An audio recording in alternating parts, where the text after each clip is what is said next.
porque ya estamos a casi nada de entrar a lo que es el semestre. Por lo tanto, decidí que realizáramos las últimas prácticas en esta semana.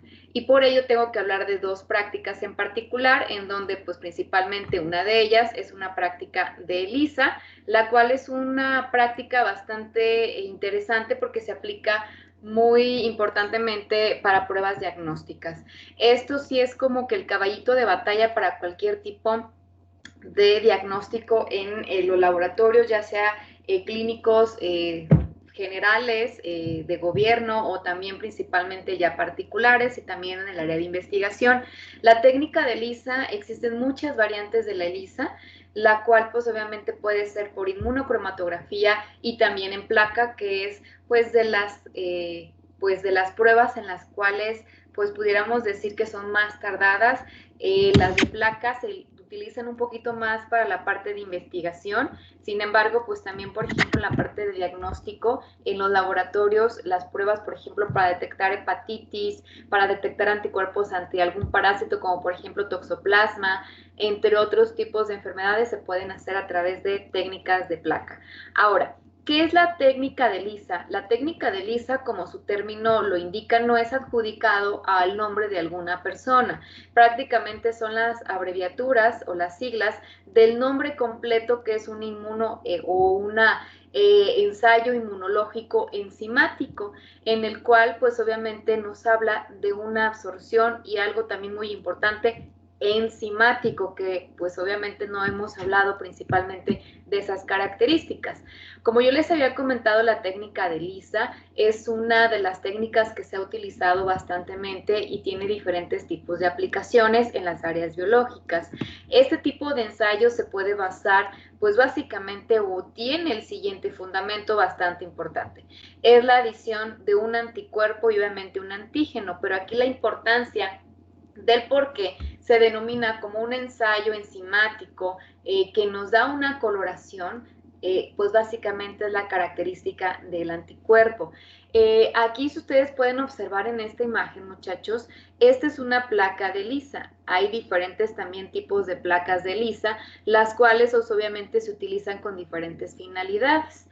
Ahora, si ustedes pueden observar, hay diferentes pocillos con colores. Hay algunos que se ven muy pálidos, hay algunos que no presentan coloración y hay algunos otros pues bastante coloridos, como por ejemplo un tono café intenso. ¿A qué se debe esto? La técnica de ELISA nos habla del uso de un anticuerpo que presenta una característica importante, que es la unión de una enzima, de un cromógeno como tal. La enzima es la que va a promover que junto con un substrato que se le pone a esta placa pueda darse la reacción. Pero algo importante aquí, para que la placa o para que el resultado que ustedes están observando en este punto se logre dar, pues necesitamos la presencia del antígeno. Si el anticuerpo no se pega al antígeno, este color que debe de evidenciar el anticuerpo no se va a estar dando. Y la pregunta es, ¿por qué? Porque bueno, si ustedes pueden observar ahora en la imagen de abajo, tenemos un pocito en el cual tiene cierta capacidad de recepción. Es un plástico o un polímero especial que permite que las moléculas queden fijas. ¿Sale? Aquí no le ponemos pegamentos, aquí prácticamente ponemos la solución que vamos a trabajar y este polímero está cargado ya sea positiva o negativamente y hace que las moléculas se queden pegadas a la periferia o al fondo del pocillo. Siempre y cuando obviamente estas moléculas van a permanecer juntas o van a permanecer pegadas, siempre y cuando exista también la presencia del antígeno. Hay algunas placas en las cuales solamente es el plástico, el polímero como tal, y sí le debemos de utilizar o adicionar soluciones en las cuales le permita que la placa se empiece a cargar, tener una carga positiva o una carga negativa. Esto lo vamos a promover con esas soluciones que pueden ser, por ejemplo, carbonatos, bicarbonatos, y estas soluciones le dan la carga Por ejemplo, yo aquí pongo esta solución, lo dejo interactuar 1 hora, le quito la solución y ahora sí pongo lo que yo quiera trabajar con respecto a la ELISA. Puedo poner primero el anticuerpo y se va a pegar a la placa, o puedo poner también el antígeno y se va a pegar a la placa. ¿Por qué? Porque en esta técnica requerimos lavados y estos lavados van a remover las moléculas que no hayan sido pegadas y que obviamente si no hago yo un bien o un proceso adecuado de unión de estas moléculas a la placa, el resultado va a ser siempre negativo. Por eso nos dice que este ensayo se lleva a cabo en estos pocitos donde el antígeno y el anticuerpo son inmovilizados. ¿Por qué? Por una matriz. ¿Cuál es esta matriz? Pues básicamente lo que sería el porímero. La técnica de ELISA reacciona principalmente con sustratos, ¿sale? Aquí es muy importante que entendamos lo siguiente. Si usted puede observar aquí, volvemos a repetir el mismo pocito. Esta técnica de ELISA tiene su pocito que ya fue cargado previamente para que tuviera una carga positiva o negativa y yo le voy a poner en solución el antígeno o le voy a poner el anticuerpo. En este caso, la imagen nos indica que es el antígeno. El antígeno va a quedar cubriendo la placa. Yo puedo inclusive retirar la solución, pero las partículas de antígeno van a quedar aquí impregnadas en la placa. Posteriormente, en un segundo paso, yo pongo el anticuerpo en esta plaquita y lo que va a hacer, si este anticuerpo es específico, se va a unir a los antígenos que ya han sido pegados en esta placa. Aquí hay dos situaciones importantes. Hay bastantes variantes de la técnica de ELISA. Puede ser una técnica de ELISA indirecta, de ELISA directa, una ELISA sándwich. Hay una ELISA competitiva, hay otro tipo de ELISAs donde inclusive podemos poner ahí cultivos celulares, en donde aquí en los cultivos celulares yo puedo trabajar directamente sobre esta célula y hacerle la técnica de ELISA para evidenciar algún fenómeno como la secreción de alguna citosina o algo en particular. ¿Por qué les hablo de estas variantes? Porque tengo que explicar lo que está ocurriendo con los anticuerpos.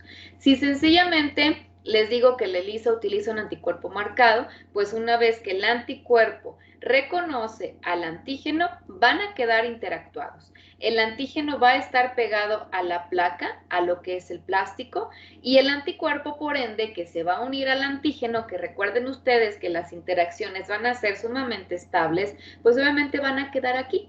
Cuando yo retire la solución, cuando prácticamente le haga los lavados que se necesitan en la técnica de ELISA, pues el anticuerpo no se remueve. Se remueven solamente aquellos libres que no han podido pegarse al antígeno porque pues ya no tienen en dónde pegarse porque todos han sido ocupados.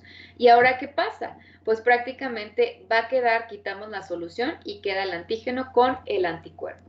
La pregunta es, ¿cómo yo voy a evidenciar el fenómeno?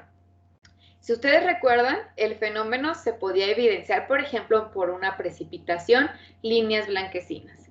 En el caso de los grupos sanguíneos era por una aglutinación, pero en este caso, ¿cuál sería la evidencia de que el anticuerpo reconoció al antígeno? Pues prácticamente que estos anticuerpos que yo utilice también son anticuerpos de fábrica. Son anticuerpos que son comercializados y que han sido modificados y que en la parte o en la porción FC se les ha unido o se les ha pegado una pequeña enzima. Y esta enzima como tal es la que está tratando de interaccionar o de reaccionar, pero siempre y cuando a través de qué. Ya sé que es el anticuerpo, que aquí está el antígeno, ¿sale?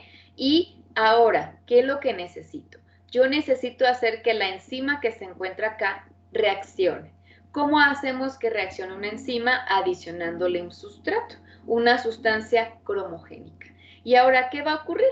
Pues prácticamente si yo le adiciono, por ejemplo, un volumen determinado de esta sustancia cromogénica, la enzima que está pegada al anticuerpo va a empezar a oxidarse y por lo tanto la enzima trabaja con su substrato y obviamente el resultado de la interacción de la enzima va a ser un cambio en la coloración, pues prácticamente de lo que sería la solución que tenemos aquí.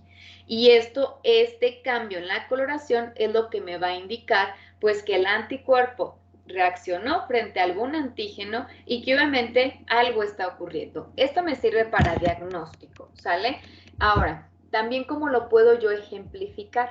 Si yo tengo una enfermedad como tal, por ejemplo, a lo mejor si yo quiero buscar el antígeno en el individuo, yo extraigo el antígeno del individuo, lo pongo en la placa de ELISA, este se pega en la placa y busco anticuerpos comerciales que voy a buscar por catálogo, etcétera, los compro, los pongo a interaccionar y ¿qué va a ocurrir?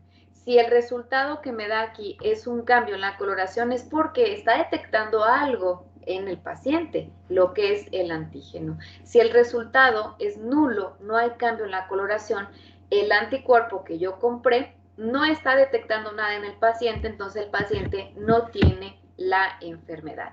Por ejemplo, en este punto, ¿qué le puedo observar? Que esto, café intenso, es positivo, porque si usted se fija en la imagen, pues el anticuerpo está reaccionando con el antígeno, aquí está el cromógeno, o perdón, la enzima, se le adiciona la sustancia cromogénica, cambia o empieza a cambiar la coloración de la solución por la presencia de la enzima, y esto me está indicando que el anticuerpo está aquí presente porque está unido a algo. En los pocillos blancos o transparentes, pues obviamente no está ocurriendo este fenómeno. ¿Por qué? Porque entonces el anticuerpo que se le puso aquí se lavó, es decir, si no tiene con quién pegarse, entonces realmente no va a quedar permanente en esta placa. Cuando haga los lavados, pues no se va a evidenciar el fenómeno que yo estoy buscando. En estos pacientes se diagnostica o se identifica como un resultado positivo, estos que no dan coloración es negativo. Pero ahora la pregunta es, ¿nada más es así? ¿La ELISA positivo o negativo es un ensayo cualitativo? No, la ELISA también es un ensayo cuantitativo, porque estas placas se pueden meter a un lector de ELISA, nos va a dar un porcentaje, o mejor dicho, nos va a dar un grado de absorbancia o niveles de absorbancia, y por lo tanto yo debo de tener mis controles, decir, bueno, según el valor de la absorbancia que yo tenga, ¿a quién se parece más? ¿A mi control positivo, el que está enfermo, o mi control negativo, el que está sano? Y bajo ese esquema podemos hacer una gráfica, podemos indicar que este resultado pues prácticamente se acoteja más al positivo o a lo que sería negativo. Nosotros a simple vista podemos decir, está positivo o está negativo, pero sinceramente no se puede reportar como nada más un ensayo cualitativo. Tenemos que mostrar los valores, 0.03 nanómetros o 4.0, ¿sale? Y entonces ya con ese valor yo ya puedo intercalar en una curva y decir, ok, ya este valor, pues ya con los rangos de referencia que se tienen, que es de positivo mayor a 4 a partir de 4, entonces pues ya cuantitativamente el resultado se hace más confiable. Esa es la característica importante con respecto a lo que sería la ELISA. Si usted se fija aquí, la ELISA como tal, bueno, en estas imágenes la pregunta es ¿por qué hay dos anticuerpos? Porque prácticamente la ELISA puede ser de diferentes tipos. La ELISA, como les comento, puede ser una ELISA directa, una ELISA indirecta, una ELISA sándwich, una ELISA DAS, una ELISA HADAS o también una ELISA competitiva, y todo depende también de los anticuerpos que utilicemos y también de la forma en que queremos llevar la identificación. De las más comunes, muchachos, que nosotros podemos estar trabajando es la ELISA directa y la ELISA indirecta. ¿Qué diferencia hay? Principalmente la cantidad de anticuerpos que vamos a utilizar. Aquí viene lo importante. En una ELISA directa, que me voy a ir para en esta parte inicial, en la ELISA directa se utiliza, en resumen de todo lo que estoy viendo aquí en la pantalla, un solo anticuerpo. Pero ese anticuerpo tiene que estar principalmente marcado. Si el anticuerpo no está marcado, no puede darme la coloración, y la pregunta es, ¿yo como individuo tengo la capacidad de generar anticuerpos marcados, es decir, con una enzima? No. Por ende, cuando yo esté tratando de utilizar una ELISA directa, debo de pensar bien qué es lo que voy a identificar en el paciente para poder hacer un diagnóstico. Quiero identificar el antígeno o el anticuerpo. Siempre, siempre es lo que debo de pensar. Y como segundo punto, pues los anticuerpos. Si es un solo anticuerpo, este único anticuerpo de detección es el que debe tener la enzima, porque si no, entonces pues no se va a dar el fenómeno de cambio en la coloración. ¿Sale? Ahora usted me dice, bueno, maestra, si yo tengo una enfermedad como la toxoplasmosis, que es una prueba que vamos a hacer, Elisa, para toxoplasma, que la vamos a hacer esta semana, que la toxoplasmosis es una enfermedad causada por un parásito que es el Toxoplasma gondii, que es un parásito que su hospedero principal se encuentra en los gatos y nosotros somos los hospederos intermediarios, pero en nosotros los estadios diferentes que genera el toxoplasma pueden llegar, por ejemplo, a la circulación, pueden estar perpetuando alguno de sus ciclos en el músculo, en los tejidos, ahí pueden vivir dormidos por mucho tiempo, y en las mujeres gestantes atraviesa la barrera placentaria y genera abortos. Entonces, esa es una enfermedad importante en el humano y principalmente en las mujeres. Ahora, ¿cómo le voy a hacer yo para identificar que yo tengo toxoplasmosis? ¿Me van a buscar en el tejido? ¿Cómo me van a buscar el antígeno en el tejido? Si usted me dice, quiero arrancar o extraer el puro antígeno, el puro parásito, tendría usted que saber la localización exacta del parásito para hacer una cirugía en donde usted extraiga manualmente el parásito y lo utilice para la identificación. Pues si usted ya sabe que ahí está el parásito y que ahí está en el músculo y que está, entonces, pues, ¿para qué hace la prueba de ELISA? Y otro punto, creo que estos procedimientos son totalmente invasivos, que obviamente no se hace esto. No puedo yo extraer de esta parte lo que sería el hospedero. Usted se puede preguntar, ¿y por qué no por materia fecal? Que no puedo hacer una identificación o diagnóstico a través de materia fecal. La toxoplasmosis o el toxoplasma gondii en humanos no se libera a través de materia fecal, se queda en el hospedero, en los tejidos del hospedero. En el gato sí. Si usted quiere determinar un toxoplasma en el gato, agarre materia fecal, llévela al microscopio y observe los estadios que están ahí presentes. Pero si la mujer o el hombre que tiene gatos interacciona con ellos, ¿cómo puedo saber si yo que tengo gatos tengo yo la enfermedad? No me van a abrir, no me van a hacer cirugías para extraerme el parásito. Entonces, ¿qué van a hacer? Una prueba de ELISA. Me sacan sangre. ¿Y qué voy a tener yo en la sangre? Principalmente ahí en el suero voy a tener los anticuerpos que se generaron por la infección. Y la pregunta es, entonces este anticuerpo ¿me va a servir o va a ser utilizado en la técnica de ELISA? Sí, pero ¿de qué forma? El anticuerpo aquí sería más bien tratado como si fuera el antígeno. ¿Por qué? Porque lo que yo debo de utilizar siempre es un anticuerpo marcado con una enzima. Y siempre recuerden el fundamento, interacción antígeno-anticuerpo, pero en el individuo que le extraigo el suero con los anticuerpos, pero esos anticuerpos no están marcados, no me sirven como si fuera el anticuerpo marcado, me sirve como el antígeno. Este va a ser específico para este anticuerpo y este sí está marcado y por lo tanto, como va a capturar a estos anticuerpos, pues prácticamente va a llevar a cabo una interacción y por lo tanto yo puedo tener por ahí este resultado. Y esto es lo que les quiero determinar o quiero que ustedes entiendan. Hay que pensar qué es lo que voy a buscar en el paciente, ¿sale? Por ejemplo, esa es una característica importante. Por ejemplo, aquí, en esta parte verde a lo mejor ya le quito el antígeno y le pongo un anticuerpo. El individuo, yo que tengo un gato, me sacan sangre, pongo el suero del paciente.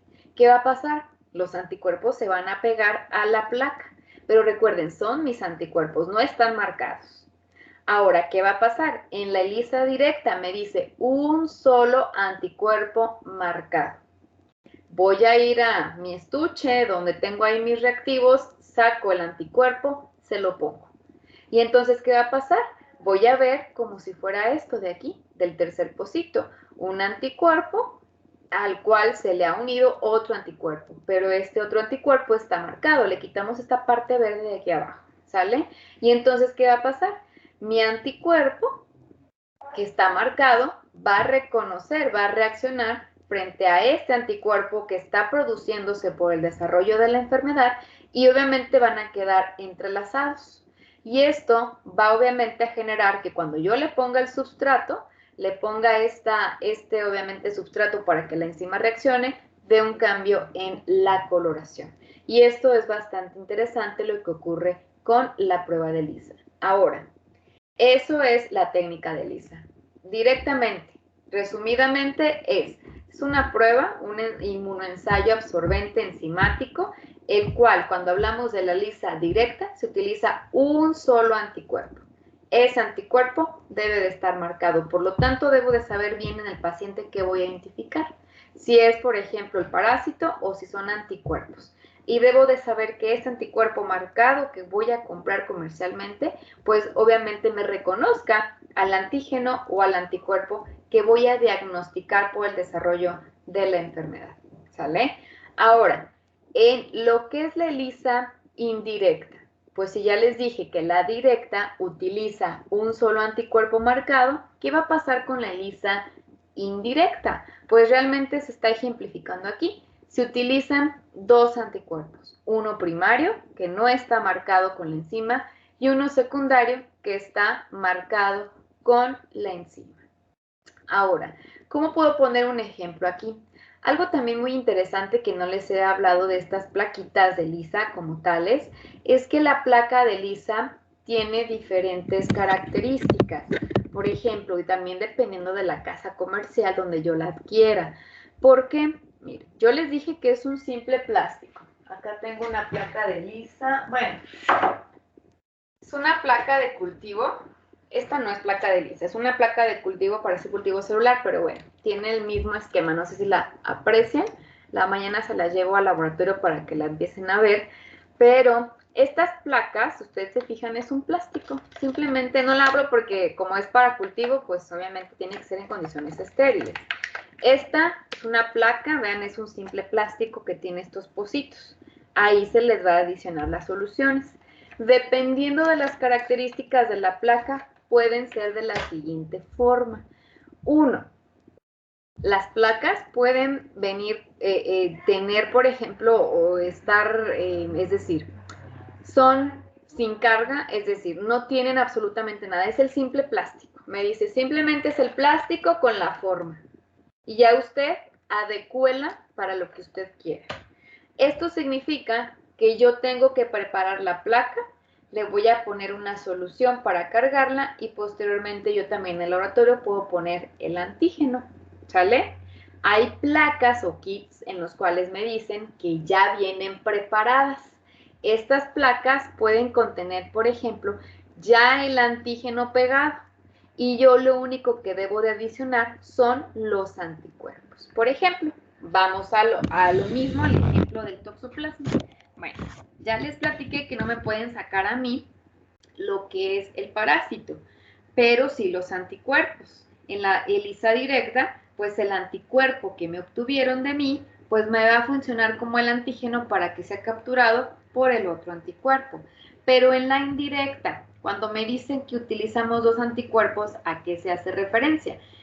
El kit de ELISA que yo voy a comprar, porque ya es un kit completo, contiene estas placas, pero me dice ya presenta el antígeno, lo cual significa que la empresa cultivó al toxoplasma, hizo aislamientos del toxoplasma, rompió fragmentos del toxoplasma y los pegó ya a la placa. O sea, yo ya me olvido de este paso. Entonces, ¿qué pasa? Entonces ya no los voy a ver. Aquí ya están pegaditos, pero no los voy a ver. ¿Qué va a ocurrir posteriormente? Ahora, entonces, ¿qué te dicen? Bueno, yo ya te doy el toxoplasma ahí pegado en la placa. Saca ahora el anticuerpo del paciente y obviamente como el anticuerpo es específico, se va a unir ¿a quién? Pues al toxoplasma. ¿Y qué va a ocurrir? Pues lo siguiente. Reitero, en esta placa ya se tiene fragmentos del toxoplasma, ya están pegados. Pongo el suero del paciente, el cual pues no sé si tenga o no la enfermedad, porque tiene gatos, pero eso no garantiza de que tenga la enfermedad de toxoplasmosis. Ahora, saco el suero del paciente, lo pongo aquí. Los anticuerpos, si es que hay, como van a ser específicos al antígeno que ya está pegado aquí, entonces, ¿qué va a ocurrir? Van a quedarse, van a interaccionar, se van a pegar. Si el paciente no los tiene, el antígeno queda pegado, porque obviamente eso ya viene de fábrica, ¿sale? Pero los anticuerpos, porque no existen, pues no se van a pegar. Ahora, ¿qué ocurre? Si este paciente es positivo para la enfermedad, su suero va a tener anticuerpos. Estos van a reconocer estos fragmentos que ya fueron pegados por la empresa aquí al pocito y van a formar este complejo, que es el anticuerpo con el antígeno. Ahora, ¿qué pasa?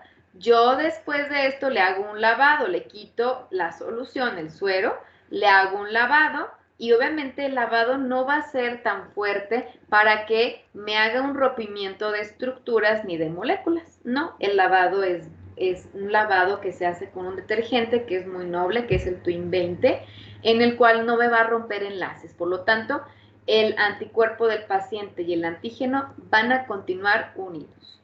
¿Qué voy a hacer en segundo punto? Voy a utilizar un anticuerpo marcado. Voy a traer mi estuche con anticuerpos que compré de fábrica que me dicen que van a tener la capacidad de reaccionar frente a otro anticuerpo y entonces se va a dar la interacción. ¿Esta interacción cuál es? Recuerden, yo les dije, la ELISA indirecta, un anticuerpo primario. Pues sí, el primario es el del paciente, si es que lo tiene, el cual se va a unir al antígeno. Y el secundario es el anticuerpo marcado que tiene la enzima. El anticuerpo marcado, en este caso, va a reconocer a la porción FC del anticuerpo primario. Y ahora, ¿cómo le hicieron para que reconocieran la porción FC?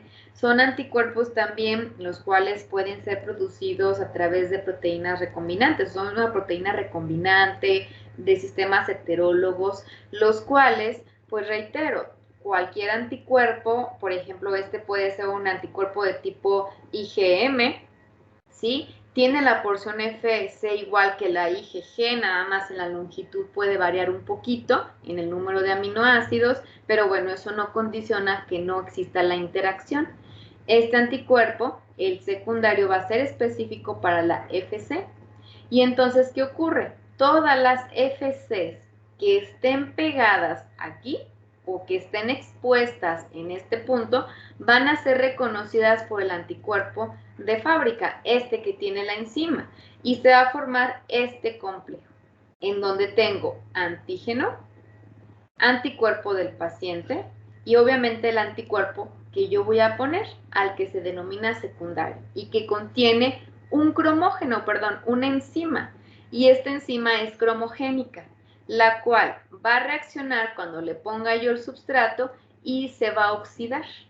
Entre más anticuerpos oxiden a este substrato, va a haber el cambio en la coloración. Por eso reitero, esta es una interacción muy importante y existen diferentes tipos de pruebas. Este en particular utiliza dos anticuerpos. Este anticuerpo que es prácticamente el primero, que es el primario derivado del paciente, y el secundario, aquí no se ve muy bien la imagen, pero el secundario es el que ya está marcado, ¿sale? Esto es bastante importante con respecto a lo que sería la ELISA. Y bueno, no es la única ELISA que tenemos por desarrollar. Vean, por ejemplo, aquí. ¿Qué le observan aquí a la pocitos? Aunque se ve un poquito feo la imagen, pero miren, la placa con los pocitos son 96 pozos, los cuales pues están aquí formados, los cuales a lo mejor ya están precargados. ¿Qué significa precargados? Es porque ya contienen algo. Vean, por ejemplo, aquí, se amplía la imagen del pocito y yo puedo observar que aquí no tiene antígeno, pero tiene un anticuerpo. Ya está pegado aquí. ¿Qué le voy a poner yo? Le voy a poner, por ejemplo, lo que sería un antígeno. El antígeno lo voy a poner en esta parte y posteriormente el anticuerpo marcado. Si usted se fija en esta imagen más ampliada que está a la derecha, en la parte superior de la derecha, ¿qué observamos? Vean, el anticuerpo de abajo el antígeno en la parte central y otro anticuerpo que está por un lado. ¿Esto qué indica? ¿Es la ELISA directa, indirecta? ¿Es una ELISA sándwich? Esto da más una apariencia de una ELISA sándwich. ¿Qué es la ELISA sándwich? Cuando un anticuerpo está por abajo, un antígeno en la mitad y otro anticuerpo se encuentra en la parte de arriba. Hay muchas variantes de la ELISA, ¿sale? Entonces debemos de saber principalmente el fundamento. Las empresas nos pueden vender placas con moléculas de antígeno, es decir, por ejemplo, que agarran un parásito, una bacteria, la pulverizan o bueno, la lisan y los fragmentos lo pegan aquí y por lo tanto, cuando aquí tengo en primer orden el antígeno, voy a ya decidir si la hago directa o si la hago indirecta, ¿sale? Eso es importante. Pero hay otras empresas también que nos pueden ya precargar la placa con anticuerpos. Y usted se preguntará, ¿por qué con anticuerpos? Porque esos anticuerpos van a capturar, ¿sale? El antígeno. Y reitero, el antígeno, ¿quién o cómo sería el antígeno? ¿Sale? ¿De dónde lo voy a obtener? Si yo obtengo suero del paciente, entonces no estaré obteniendo el antígeno directamente de la circulación. ¿Qué estaría obteniendo? Al menos de que hablemos de un virus, de una bacteria que ya esté en sangre, por ejemplo, aquí hay que también saber la diferencia de los microorganismos o de las enfermedades. Por ejemplo, también puedo yo diagnosticar enfermedades autoinmunes. ¿Y qué es una enfermedad autoinmune? Pues yo estoy produciendo anticuerpos contra mis propias células. Entonces, ¿quiénes serían la base importante de detección? Pues los anticuerpos del paciente. En esta placa, que viene precargada con anticuerpos, yo le puedo poner aquí el suero del paciente, ¿sale? Y estos anticuerpos pueden reconocer y agarrar a este suero del paciente que posiblemente contiene más proteínas o contiene anticuerpos, que los cuales, pues bueno, su incremento me está indicando algo. Yo puedo poner siempre, debo de recordar lo siguiente, para que sea lisa debe de haber un anticuerpo marcado. Y puedo yo poner, por ejemplo, aquí estos anticuerpos marcados para nosotros observar el fenómeno. Ahora, otro ejemplo que les puedo poner para que me entiendan mejor la técnica de Lisa Sandwich, por ejemplo. Si yo tengo una alergia, entra un alérgeno. Ok, entra mi alérgeno y ¿qué voy a producir yo? Mucha respuesta. Bueno, ¿cuál es esa respuesta? Pues es una respuesta en donde van a participar anticuerpos.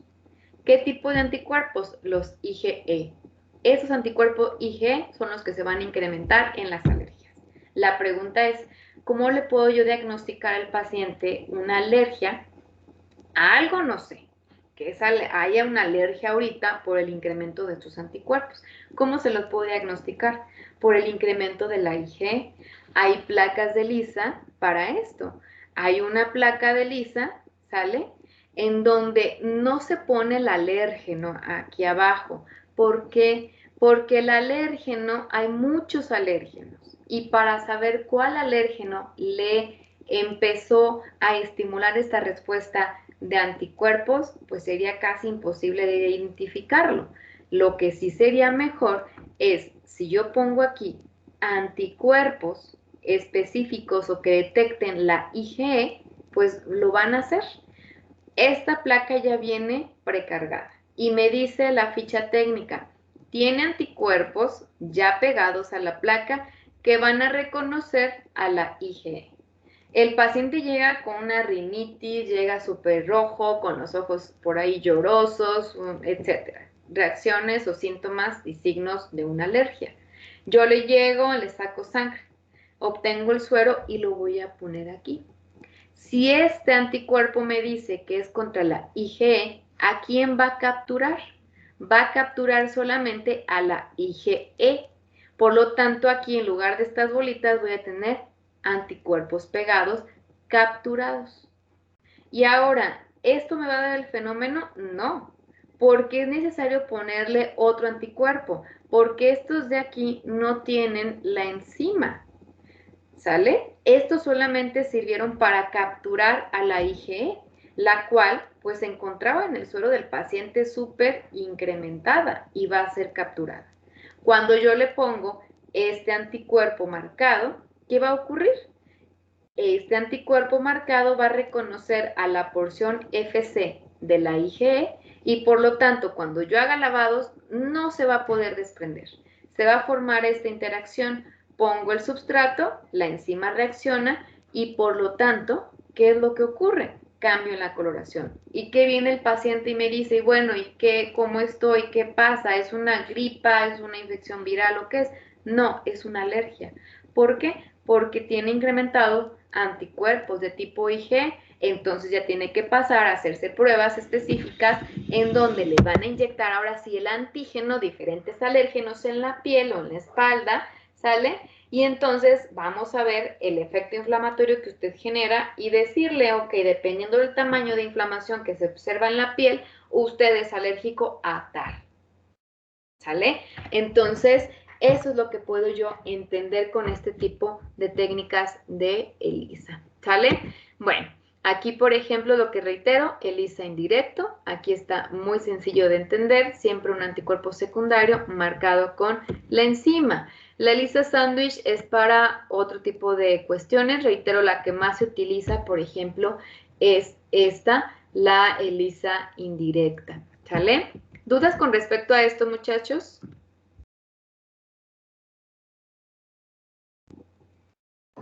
No, todo bien. Ok.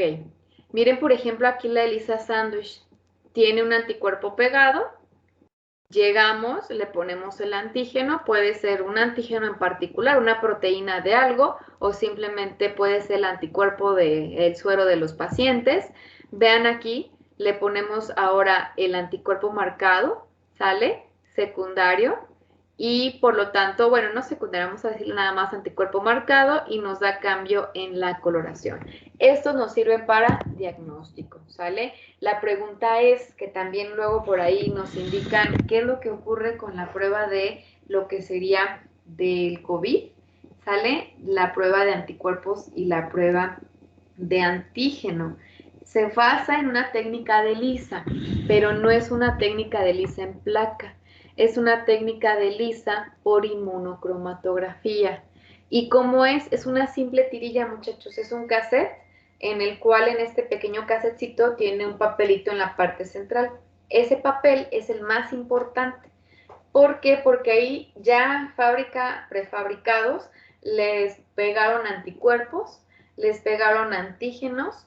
En el caso de los antígenos que tienen pegados es para que los anticuerpos del paciente, cuando sea absorbido el suero del paciente por este papel, se van a movilizar las moléculas y entonces este anticuerpo se va a pegar al antígeno porque lo va a reaccionar. ¿Y qué es el antígeno? Pues son partículas de COVID, del virus, que principalmente la proteína S, que es la más abundante de este virus, se le pega a este test y entonces el anticuerpo del paciente que tiene la enfermedad o no sabe si la tiene, pues se va a pegar aquí.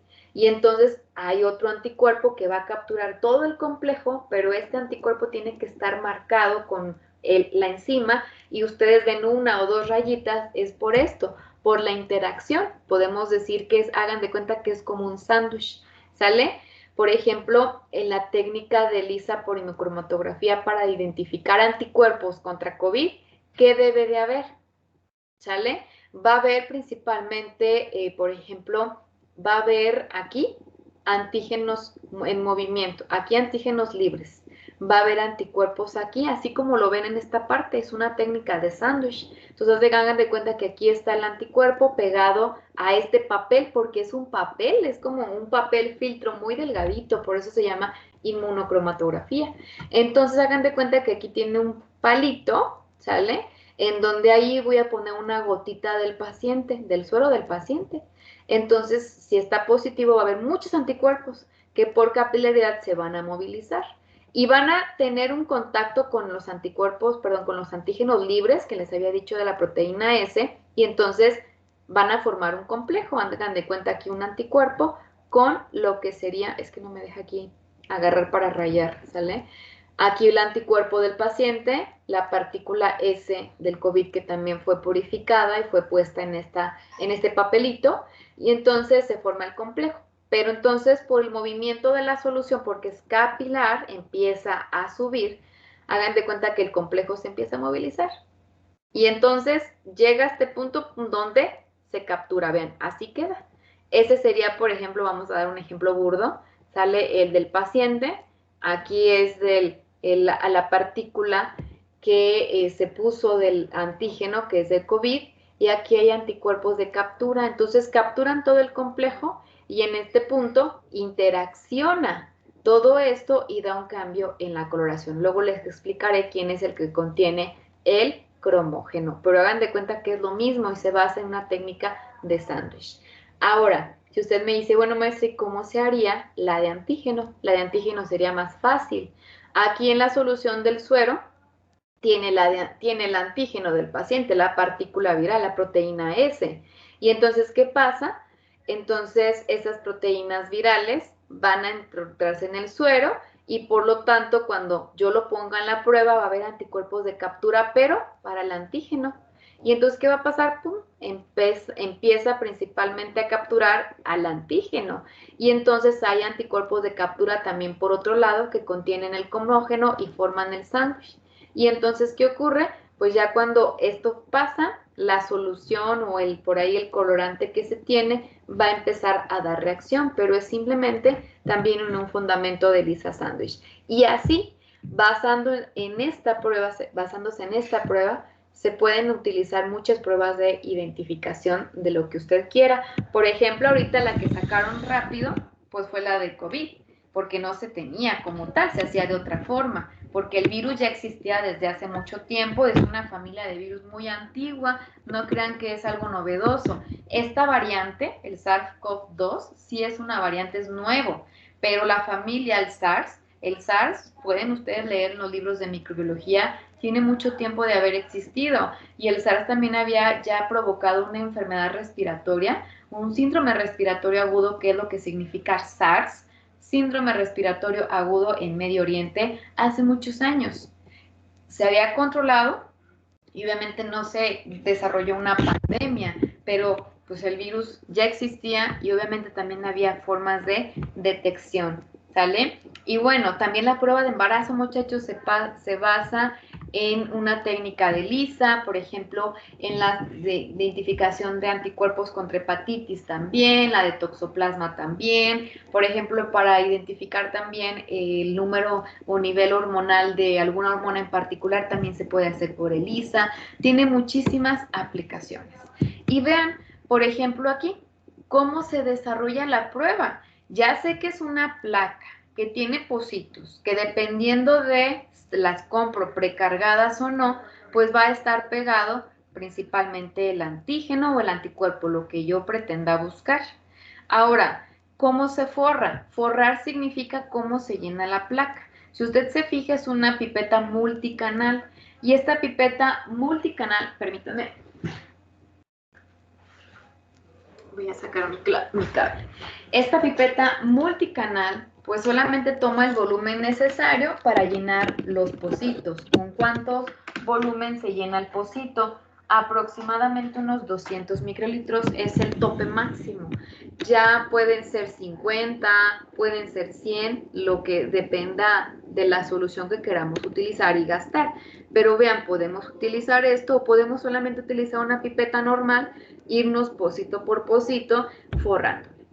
Posteriormente que nosotros la forremos, la preparemos, viene una serie de pasos en donde pues prácticamente debemos de observar el producto final, que es esto, ¿sale? Entonces, eso tiene toda una interpretación. Ustedes pueden observar, bueno, ¿por qué aquí no está con una coloración intensa? ¿Qué tipos de coloraciones puede dar los anticuerpos marcados? Los anticuerpos marcados para ELISA dan coloraciones amarillentas, dependiendo de la intensidad, café oscuro o también color violeta, porque las enzimas, o pueden ser, por ejemplo, la enzima puede ser una enzima como, por ejemplo, HRP, que hagan de cuenta que esta enzima la sacan del rábano, entonces es una peroxidasa, y entonces la sacan del rábano, se la pegan al anticuerpo, y obviamente cuando le ponen lo que es el sustrato, da la coloración café. Pero hay otras, como por ejemplo que también se puede utilizar la fosfatasa. Entonces la fosfatasa pancreática se saca, se purifica, se le pega al anticuerpo y entonces la coloración que nos da es una coloración violeta. Son las únicas coloraciones que podemos observar de la ELISA en el resultado final. ¿Sale? Aquí, importantemente, les voy a mostrar lo siguiente para que ustedes puedan ver un poquito más de cómo entiendan más un poquito el proceso. Les vuelvo a presentar. Vayan, por ejemplo, analizando esta plática que les acabo de dar. Ya la siguiente también va a estar un poquito más rápida, pero quiero que ustedes también vean, aquí les voy a mostrar ahorita, de una forma más interactiva cómo se desarrolla el proceso de la ELISA. ¿Alguna duda, muchachos?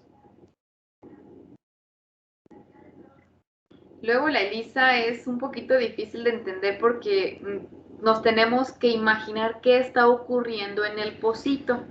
Y usted dice, bueno, ¿y qué está pasando aquí? Pues ocurre una gran cantidad de fenómenos, ¿sale? Y esto, pues obviamente permite que nos dé el resultado, el cual, les reitero, tenemos que analizar a través de un proceso.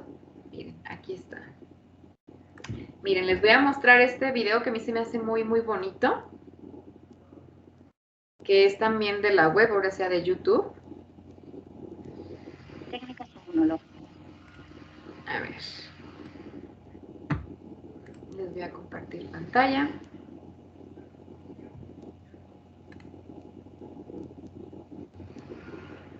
¿Ya ven, ya ustedes ven esta pantalla, chicos, donde dice ELISA directo?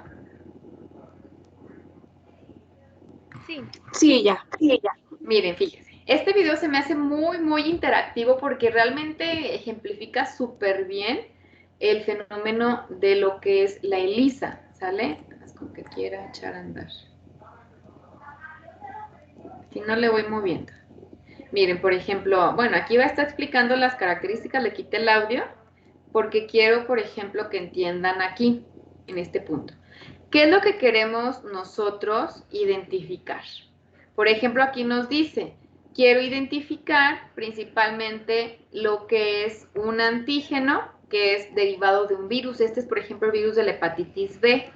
Este como tal, pues se puede, por ejemplo, extraer las proteínas del virus, si lo tenemos en cultivo, y posteriormente poderlas purificar y poner en el pocito. O por técnicas biotecnológicas que a ustedes, pues más adelante les van a explicar, vean aquí, esta proteína se llama HBsAg, es el antígeno S del virus de la hepatitis B, es lo que dice este término.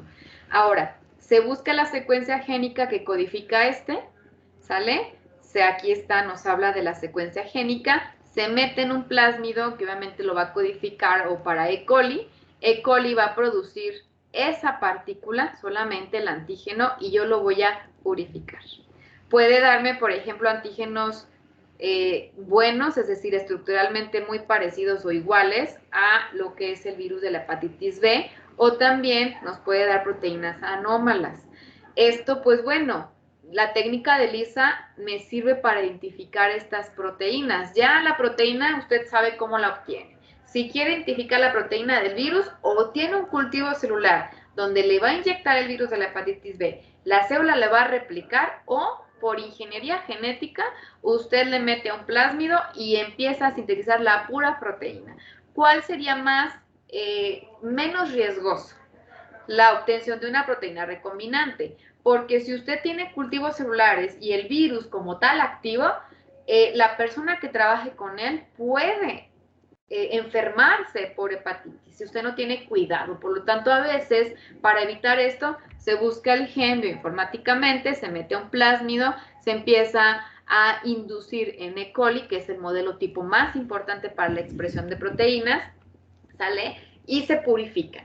Ahora, ¿qué va a pasar con esto? Pues vamos a hacer la técnica de ELISA para identificar que la proteína obviamente haya sido expresada, que haya yo obtenido pues prácticamente esta proteína. Ahora, ¿qué es lo que se va a hacer? Bueno, recuerden ustedes que para la ELISA yo debo de tener el antígeno, ¿sale? Y pensar en el anticuerpo marcado. Déjenme, voy ya a que empiece con la técnica. Vean aquí, déjenme aquí. Aquí está la placa, ¿sale? Entonces, esta es la placa que yo tengo. Aquí está el pocito, ¿sale? ¿Qué es lo que van a hacer aquí? Imagínense, tuvieron su cultivo de E. coli que le pusieron un reactivo en el cual E. coli sintetizó la proteína del virus. Y aquí está la proteína. Entonces, ¿qué deben hacer? Deben de poner la proteína. Este no es una placa cargada, es una placa vacía en la cual usted tiene que hacer todo el proceso. Le van a llenar. Ve, aquí está el antígeno y se va a pegar. Lo vamos a dejar incubar. Es una técnica tardada, no crean que es una técnica muy rápida, la de placa. La de inmunocromatografía, en 5 minutos sale el resultado. Ahí está, se quedó pegado, ya le quitamos todo. Ahora, ¿qué pasa? Hay que lavar. Los lavados sirven para quitarle todo el excedente de antígenos que no se hayan pegado, porque todos obviamente deben de estar fijos, ¿sale? Y ahora, viene un bloqueo. ¿Qué significa bloqueo? Se le pone una solución de albúmina o puede ser de leche, la cual se va a pegar en sitios en donde no hay antígeno. Y esto es para evitar que los anticuerpos se peguen en sitios inespecíficos. ¿Sale? Esta solución de albúmina o también de leche se deja también, por ejemplo, a aproximadamente 1 hora. ¿Sale? Nosotros lo dejamos 1 hora, aquí nos indica que es como media hora como tal. Y vean, por ejemplo, que te va a indicar que los espacios que no fueron ocupados por antígenos están ocupados. Y esto es para que los anticuerpos aquí no lleguen y se peguen de forma inespecífica, a lo mejor que queden atrapados y entonces me dé un resultado falso. Ahora vean aquí, me dice un anticuerpo con la enzima. Es directo, ¿sale? Porque aquí yo estoy tratando de detectar si en esta solución que le puse si existe la proteína que estoy tratando de identificar, el antígeno. Vean, se ponen los anticuerpos. Se pegan los anticuerpos de forma específica al antígeno, solamente al antígeno, no quedan atrapados en otro lugar, ¿sale? Se quitan aquellos que no han sido unidos, se lavan, vea, se va a lavar 3 veces, con una solución que tiene un detergente muy noble, ¿sale? Que no va a permitir que se rompan las uniones. Y ahora sí, viene la parte importante, el revelado.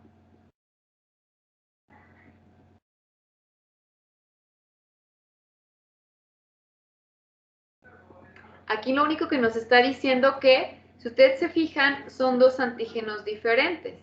Y entonces, ¿qué ocurre? Pues obviamente un anticuerpo es específico para la proteína que es, por eso no se une de este lado. Se le pone el substrato, vean aquí. Este substrato, voy a regresar poquito, que me indica, miren, es un substrato cromogénico. Le voy a apagar. Es un substrato cromogénico. Contiene peróxido de hidrógeno. Esto es lo que va a hacer que la enzima que tiene el anticuerpo reaccione por un proceso de oxidación. Vean, tiene peróxido de hidrógeno. Aquí está el substrato. Vean aquí, aquí ya no lo ejemplifican bien, pero esta enzima empieza a reducir y a oxidar esto, ¿sale? Vean, aquí ya está activa la enzima y empieza el cambio en la coloración. Cuando el cambio en la coloración se da es porque el anticuerpo está presente, por eso aquí nos dice, aquellos cambios de coloración que nos indica la ELISA es porque está presente el anticuerpo y obviamente porque está interaccionando con un antígeno. Y en aquellos puntos el substrato cromogénico que se pone, pues realmente no cambia de color. ¿Por qué? Porque no hay anticuerpo que oxide esta molécula. Eso es lo que pasa con la ELISA directa. Vean, por ejemplo, aquí rápidamente en el caso de la ELISA indirecta. Déjenles muevo acá. Se hace lo mismo. Vean, se pone el antígeno. Vean, aquí está el antígeno. se va a fijar otra vez a la placa, se hacen los lavados para retirar aquellos antígenos que no se hayan pegado. Por ejemplo, aquí viene lo importante, ¿sale? Que utilizamos ahora 2 anticuerpos, porque esta es la indirecta. Vean, se va a volver a poner una solución que evite la inespecificidad de los anticuerpos que queden atrapados en estos sitios libres, y ocurre lo mismo. La albúmina o la leche se puede poner. Leche, no crean que es leche de cartón, es leche semidescremada, que en polvo, ¿sale? Y luego se va a poner ahora, bueno, se hacen los lavados también para retirar el excedente y vienen, por ejemplo, aquí nos indica la persona que está enferma y la que está sana. Yo ya puse el antígeno, yo quiero detectar si ellos tienen la enfermedad. ¿Qué le saco? El suero del paciente, porque es el primario, es el que me va a servir, obviamente, para decirle a él que está enfermo y decirle a él que está sano. Vean, le vamos a poner el suero del paciente aquí.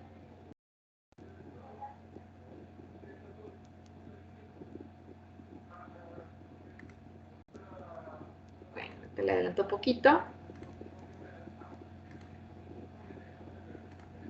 Vean, le está poniendo el suero del paciente. El suero del paciente va a tener anticuerpos, ojo. El suero del paciente, tanto que estaba por ahí enfermo y que estaba sano, tiene anticuerpos, ambos van a tener anticuerpos. Pero ahora la pregunta es, ¿son específicos esos anticuerpos para este antígeno de la hepatitis? Pues realmente no, dependiendo de quién esté positivo. Por ejemplo, el que tiene la enfermedad sí va a desarrollar anticuerpos específicos y el que no, no tiene por qué desarrollar anticuerpos frente a este antígeno porque no ha tenido interacción con el antígeno. Se lava, vean aquí, estos son anticuerpos del paciente. No nos pueden dar reacción porque no tienen un cromógeno. Ahora viene el secundario.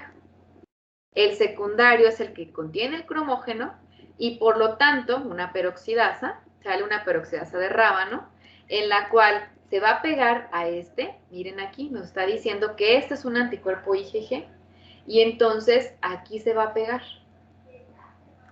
¿Y qué voy a observar? Bueno, ahorita nos explica ahí muy animado. Miren, ya los puse. Este va a interaccionar con este del paciente. Aquí, con nadie, porque no tiene con quién interaccionar. Estos no son específicos de antígeno, son específicos para anticuerpos. Vean ahí están. Ahora, ¿qué pasa? Los lavados, les voy a poner la sustancia cromogénica, el substrato, ¿y qué va a ocurrir? Miren, le pongo el substrato y ¿quién va a interaccionar? Pues aquel. Y este cambio en la coloración me va a indicar que este paciente está positivo y por lo tanto le digo, tú tienes hepatitis. ¿Por qué? Porque tus anticuerpos reconocieron al antígeno. Reitero, estas placas que me venden pueden estar vacías y yo tengo que precargarlas.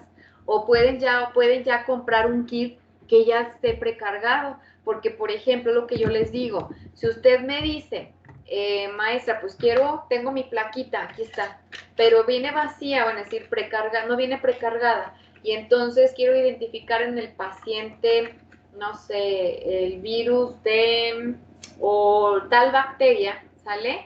Entonces, ¿cómo le hago? Pues tengo que pegarle el antígeno de la bacteria, y por lo tanto tengo que pensar que tengo que tener un cultivo, ¿sale? Entonces debo de purificar, aislar, pegar aquí, ¿sale? Y obviamente se tarda el proceso. Si usted dice, voy y compro aquí en la empresa tal, ya me dice que está precargado, es porque ya tiene el antígeno y lo único que voy a hacer es poner el suero del paciente y obviamente el secundario que también debemos de tener. Si no tenemos el secundario ni la placa, pues no podemos hacer técnica de ELISA.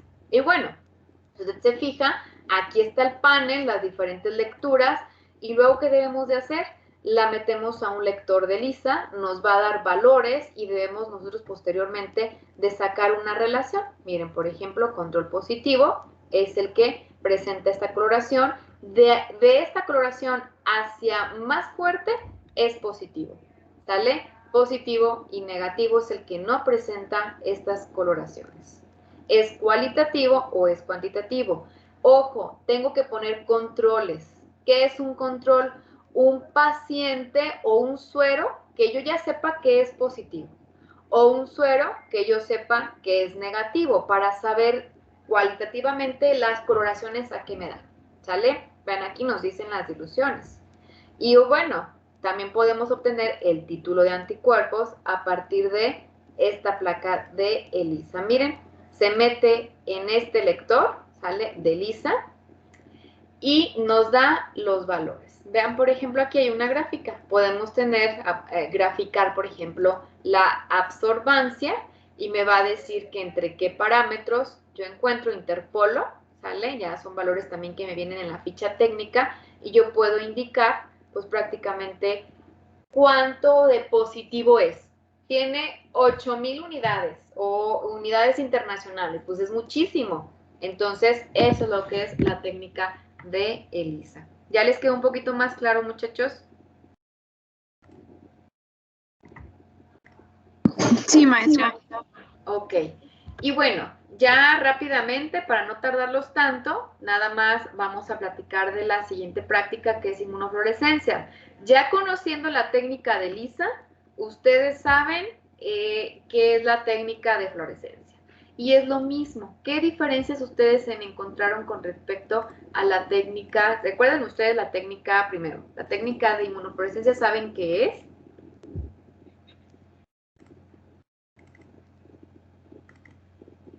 ¿Se Sí, acuerdan? más o menos. A ver, ¿y en qué consistía? ¿Qué diferencias o similitudes hay con respecto a la técnica de ELISA? Bueno, aquí en este caso el anticuerpo está marcado con un fluoróforo y se Exacto. excita con la luz que, bueno, que sea adecuada y correcta para ese fluoróforo. ¿Y qué necesitamos para poder hacer una observación con la técnica de ELISA? ¿Qué No un microscopio especial, ¿no? ¿Perdón? Un microscopio especial, no recuerdo bien el nombre. Sí, necesitamos prácticamente un microscopio de fluorescencia, porque si no, pues no tenemos, pues ahora sí que la capacidad de ver principalmente, pues la fluorescencia, ¿sale?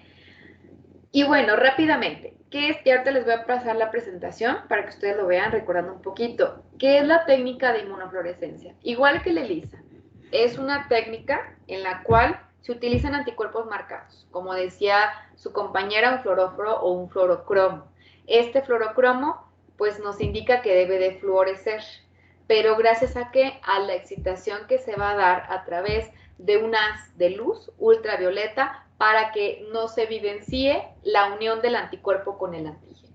No me va a dar un cambio en la coloración, pero prácticamente es por el tipo de anticuerpo que yo voy a estar utilizando y prácticamente también por el fluorocromo que vamos a estar utilizando, ¿sale? Ya la técnica de inmunofluorescencia me la van a entender más rápidamente, ¿sí? Cuando ahorita que ya vimos la ELISA es muy, muy similar. Tienen diferencias pues muy poquitas. Bueno, sí son diferentes, ¿sale? Vean, por ejemplo, aquí, ¿qué es la técnica de inmunofluorescencia? Simplemente utilizar anticuerpos que tienen unidos a la porción FC moléculas fluorescentes, fluorocromos. Este tipo de moléculas fluorescentes solamente se van a poder ver a través de la emisión de luz ultravioleta. Es decir, la muestra que yo utilice le debo de poner luz ultravioleta que va a permitir que el fluorocromo que tiene el anticuerpo se excite y que obviamente me dé una luz. Y esta luz, pues obviamente puede ser de diferentes colores, pero ¿para qué me ayuda? Para identificar dónde está unido el anticuerpo. Algo muy importante, si no tengo microscopio de fluorescencia, olvídense la técnica de inmunofluorescencia. ¿Por qué? Porque obviamente no tengo con qué llevar a cabo la excitación de estas moléculas. Las moléculas que se utilizan para marcar a estos anticuerpos son diferentes tipos de moléculas. De las más comunes, por ejemplo, puede haber un anticuerpo marcado con isotiosanato de fluoresceína, que tiene un rango de excitación de 480 nanómetros y de emisión 530, es decir, Cuando la luz llega a la molécula, se excita a 480 nanómetros, pero la energía que libera es más grande y por lo tanto es una emisión de 530. Son diferentes coloraciones, pero vean, esto es una molécula importante.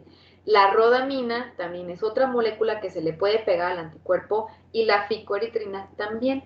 La importancia de ellos es que nosotros podemos, por ejemplo, poner diferentes o conocer las moléculas, las células con diferentes coloraciones gracias a estos tipos de fluorocromos. ¿De dónde son extraídos los fluorocromos? Por ejemplo, la rodamina es extraído de lo que es una molécula del xanteno, que es un compuesto orgánico heterocíclico, que pueden ser sacados, por ejemplo, de animales también o de plantas. El isocianato de fluoresceína también es una molécula orgánica hidrosoluble, que también es un grupo derivado de las xantinas, que también es como un tipo de pigmento. ¿Sale? Los colores que emiten pues son diferentes. Uno me puede dar una coloración roja y otro me puede dar una coloración verde. Y esto pues hay que entender que igual a la técnica de ELISA, los anticuerpos van a ser marcados con estos diferentes tipos de elementos. También hay un catálogo, muchachos, en la industria, en las empresas, donde cuando uno compra anticuerpos para fluorescencia, nos vienen los componentes que, o con qué está conjugado o con qué está marcado el anticuerpo y el color, ya lo debo de investigar yo, la emisión que va a estar dando.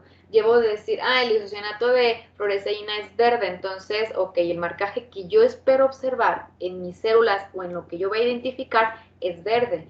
Puedo yo hacer también, aplicar diferentes anticuerpos a la misma muestra, siempre y cuando sean de colores diferentes para saber, por ejemplo, que en una célula quiero que se marque la membrana, entonces, ¿de qué color la quieres marcar? Verde. Ok, anticuerpos que den coloración verde. Ok, ¿qué más quieres marcar de la célula? El núcleo, pero quiero que se vea violeta. Entonces, los anticuerpos que van a atravesar y llegar hasta el núcleo deben de marcarse de un color diferente para que usted sepa la especificidad. Si el color es igual, no sabe a qué molécula se está pegando ni en qué región de la célula se está pegando. La fluorescencia utiliza este microscopio de fluorescencia, el cual tiene un sistema de iluminación incidente o de epifluorescencia, en donde la luz va a excitar, ¿sale? A estas moléculas, va a atravesarlos. Tiene una serie de filtros muy importantes en donde pues prácticamente esta luz excita, es captada por el filtro y posteriormente es llevada al ocular. Y la luz emitida pues obviamente se va a observar específicamente de esta forma. Si ustedes pueden observar estas imágenes, muchachos, vean aquí, esto es una célula. Esto que se ve en rojo es el citoplasma de la célula y esto que se ve en verde es el núcleo. La pregunta es cómo se marcó. Le puse un anticuerpo que tuviera un fluorocromo, el cual es rojo, que es la rodamina, y nos da coloración o una emisión roja. Y si yo la veo, por ejemplo, aquí puede ser el isocianato de fluoresceína, el cual nos da una coloración verde. Aquí pude haber marcado los microtúbulos del citoplasma y aquí pude haber marcado principalmente el DNA. ¿Y esto es para qué? Para diferenciar estructuras, para algunos ver, por ejemplo, patologías, algo que pueda estar ocurriendo con respecto a las células del paciente. Pero, ¿cómo los estoy observando? Aquí no es porque están dando la coloración a simple vista. Voy a ver ahí fluorescente. No, tengo que meterlas al microscopio, emitirles la luz y posteriormente en un cuarto oscuro observar esta fluorescencia, ¿sale? Y bueno, esa es la parte importante. También existen otras características de la inmunofluorescencia, que puede ser directa o indirecta. Piensen igual que lo que vimos en la ELISA. Cuando hablamos de la directa, un solo anticuerpo. Este anticuerpo debe de estar marcado, por lo tanto, hay que pensar bien, pues, qué voy a identificar en el paciente. El antígeno, ¿sale? Porque el anticuerpo que utilizo es único y debe de tener este fluorocromo, ¿sale?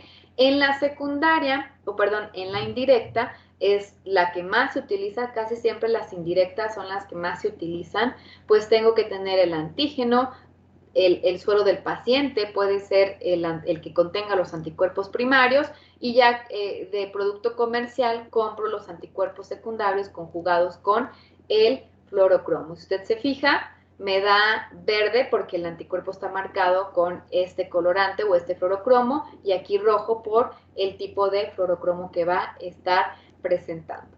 ¿Sale? Entonces, como reitero, vean aquí en esta imagen, la directa, directamente sobre el antígeno, y el anticuerpo marcado con el fluorocromo. La secundaria, el antígeno, el anticuerpo derivado del paciente o de lo que usted está trabajando, y lo que sería el anticuerpo secundario conjugado con este fluorocromo.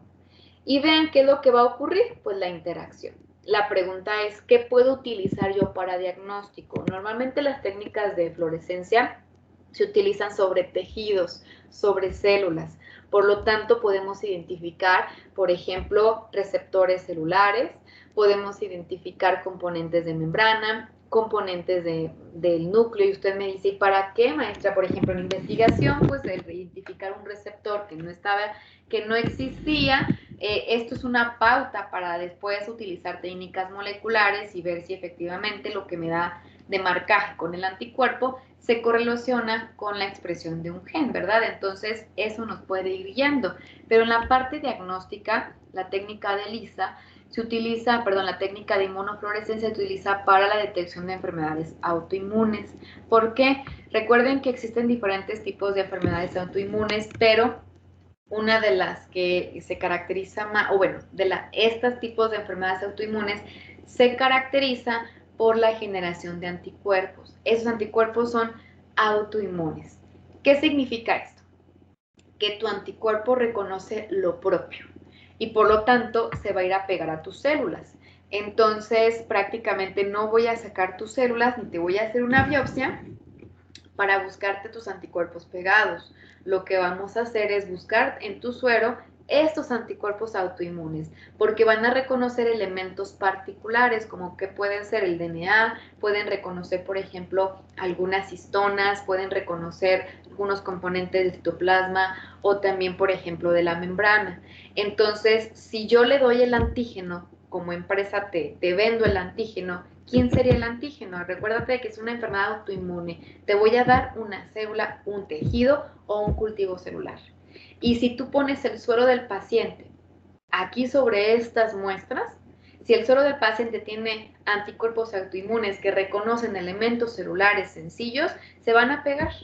Y entonces yo voy a poner pues prácticamente un anticuerpo marcado, el cual ese anticuerpo marcado va a reconocer a estos anticuerpos primarios y se va a dar el fenómeno. Y es por ello que esta técnica como tal pues prácticamente me sirve para identificar muchas cuestiones. Reitero, por ejemplo, aquí en esta parte viene en particular identificar receptores. Por ejemplo, usted me dice, maestra, una muestra de sangre, si yo purifico los linfocitos o en particular leucocitos y quiero identificar solamente por técnica de inmunofluorescencia a los linfocitos B, pues tengo que pensar, ok, ¿cómo le haría? Me quiero ir por inmunofluorescencia. Linfocito B, ok, tengo mi extracción de células, como lo hemos hecho. Pueden ustedes aplicar el mismo conjunto de metodologías que ya hicimos. Lo ponemos en un tubito y ahí le voy a aplicar el anticuerpo marcado. Pero ahora la pregunta es, ¿qué proteína quiere usted que el anticuerpo le detecte? Porque acuérdense que son específicos. Entonces, quiero que me detecte CD19, que es una molécula que está presente solamente en el linfocito B y no se puede equivocar. O sea, no hay nadie más de las células que la presente.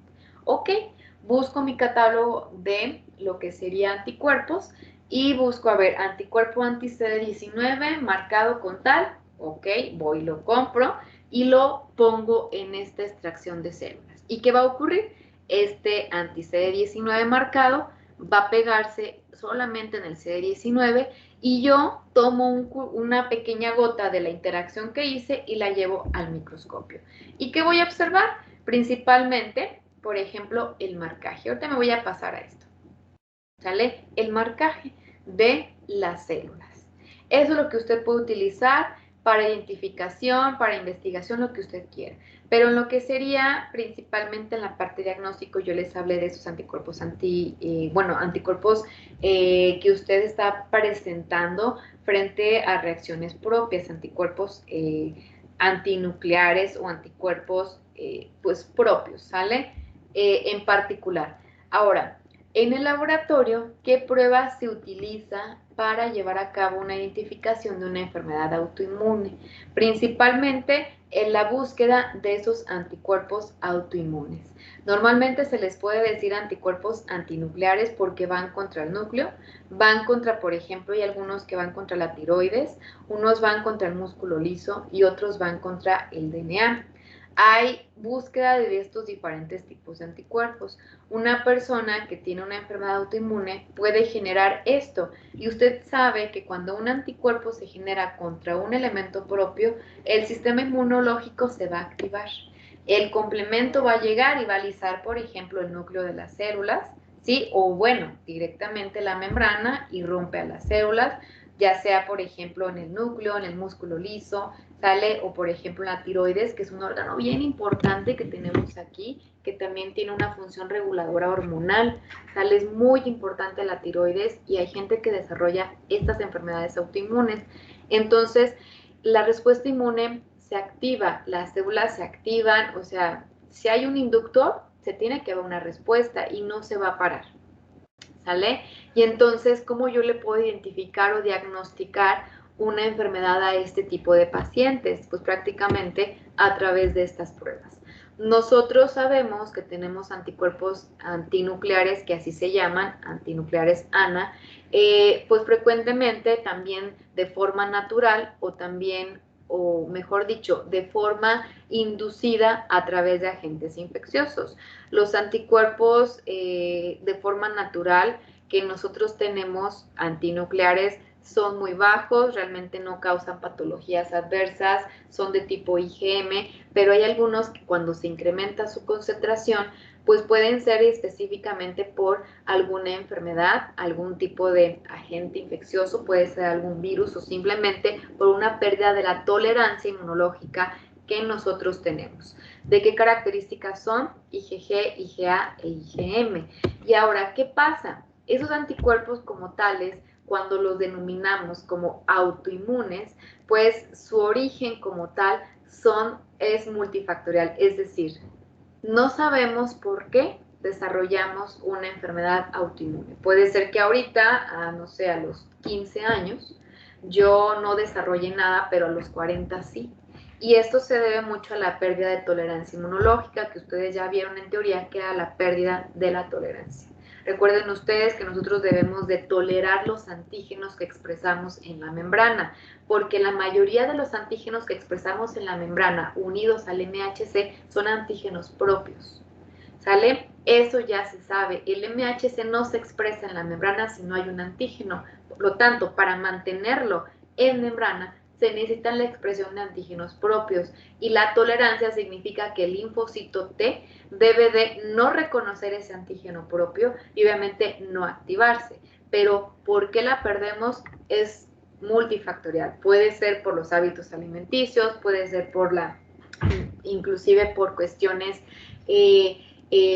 por ejemplo, ambientales, por la carga genética, puede ser también por las hormonas en el caso de las mujeres prácticamente también están asociadas a ciertas enfermedades no hormonales, sino que desencadenan también otros factores o nos hacen ser susceptibles a ciertas enfermedades. Entonces, no se sabe, pero sí es que hay una pérdida de la tolerancia, principalmente son de tipo IgA e IgM, esos anticuerpos, y son los que destruyen más altamente e importantemente los tejidos. Los pacientes con enfermedades autoinmunes, como por ejemplo el lupus, pueden tener, por ejemplo, un daño renal, un daño hepático, pueden también tener problemas cardíacos, porque acuérdense, se van a ir contra todo.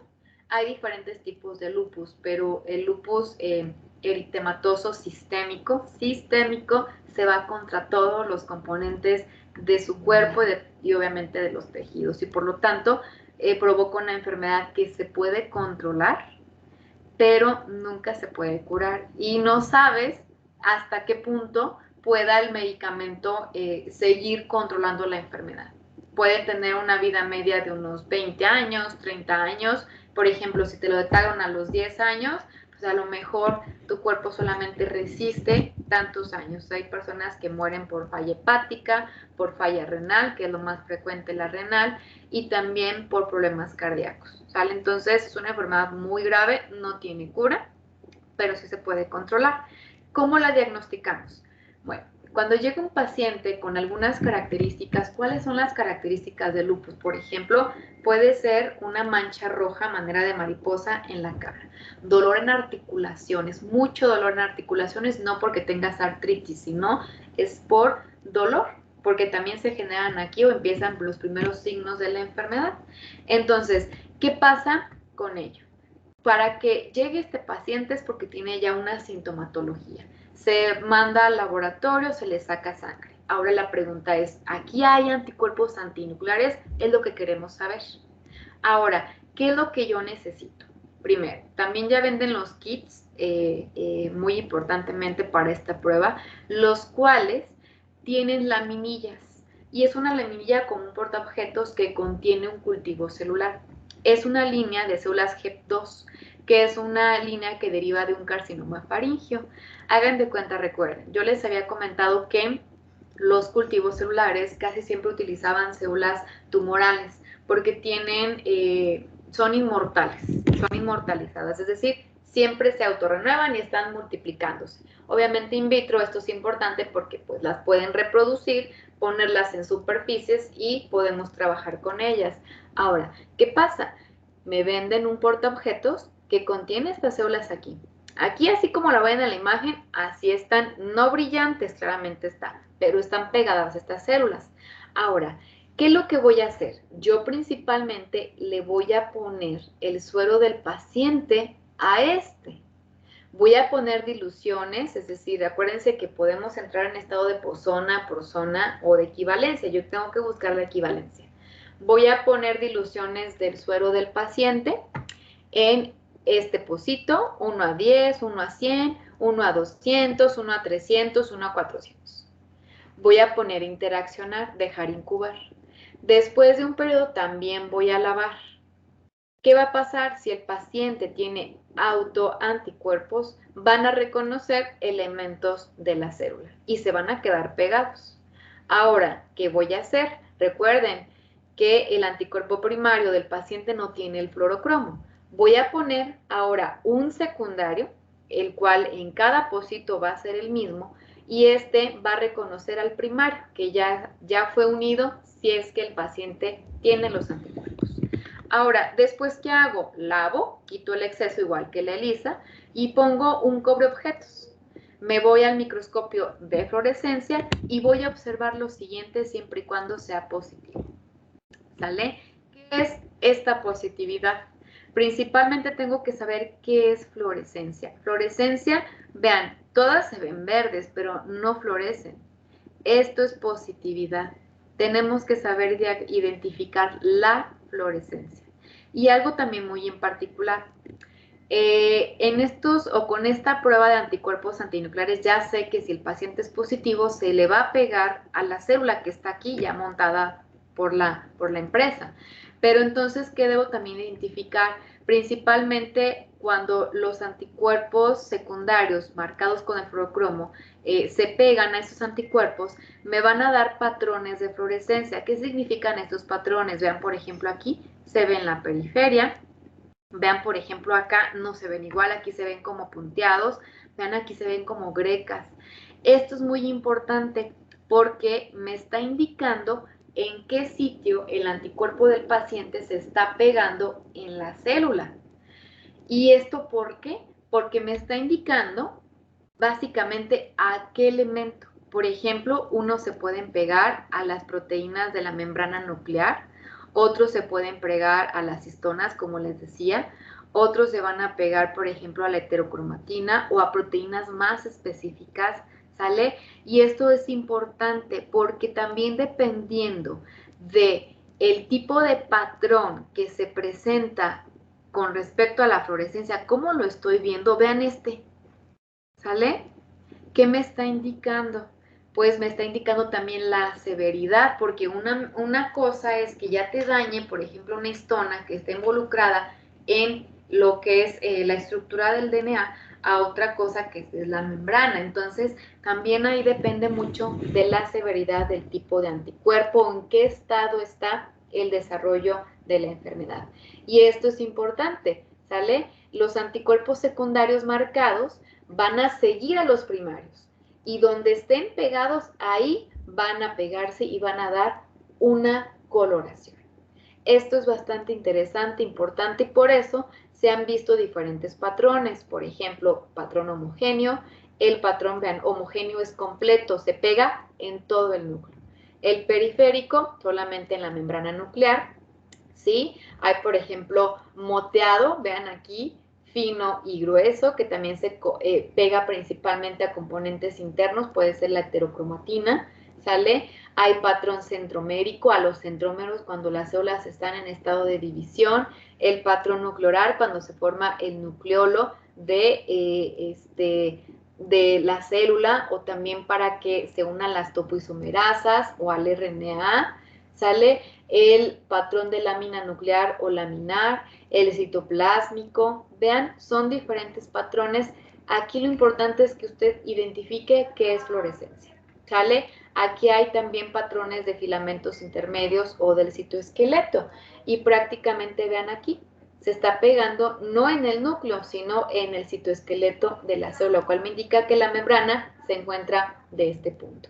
Y vean, esa es la importancia de la inmunofluorescencia, ¿sale? Reitero, en los laboratorios clínicos como tales, si no existe el microscopio de fluorescencia, no pueden hacer diagnóstico a través de fluorescencia para anticuerpos antinucleares o para enfermedades autoinmunes.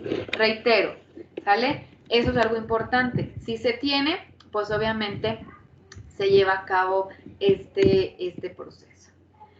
Ahora, algo importante, esto no es un signo característico, o sea, si yo veo esta fluorescencia, sí te voy a dar como positivo, pero se tienen que hacer más pruebas, más estudios para realmente estar seguros, porque hay algunas patologías que dan falsos positivos para anticuerpos antinucleares, lo cual significa que a lo mejor no tienes la enfermedad, pero en la prueba saliste positiva porque hay algunas patologías que pudieran estar generando estos anticuerpos que van a ser insignificantes, no van a ser perjudiciales, pero en la prueba están reconociendo algo.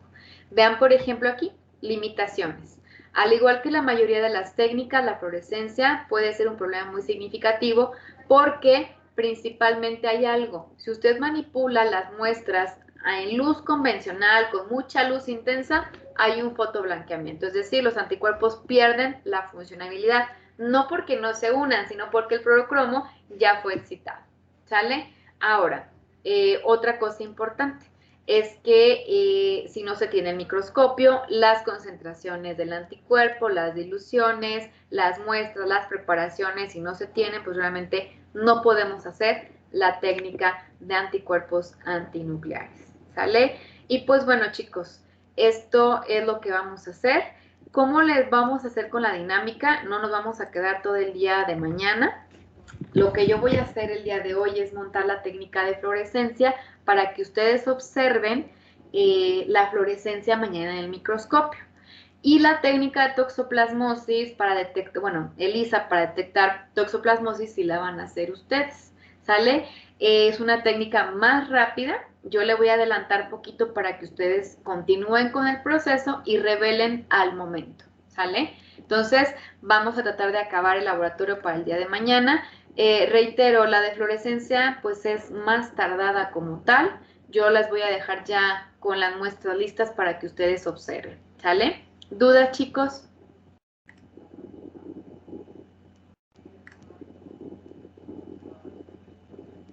Creo que no. Ok, muy bien. Entonces, los que vayan a venir a hacer la observación de las placas, adelante. Bueno, ahorita. Ok, entonces ahí los espero. Nada más les pido un favor, me manden un mensajito cuando ya estén allá afuera del laboratorio para desplazarme ahí. O si gustan, me pueden ustedes venir aquí al 202, al laboratorio 2. aquí yo estoy y nos vamos directamente para allá, ¿sale? Entonces, cuídense por favor y los que vayan a venir, pues nos vemos ahorita en un ratito. Sí, Sí, gracias, gracias, maestra. Hasta luego, que Gracias, estén muy bye. bien. Bye.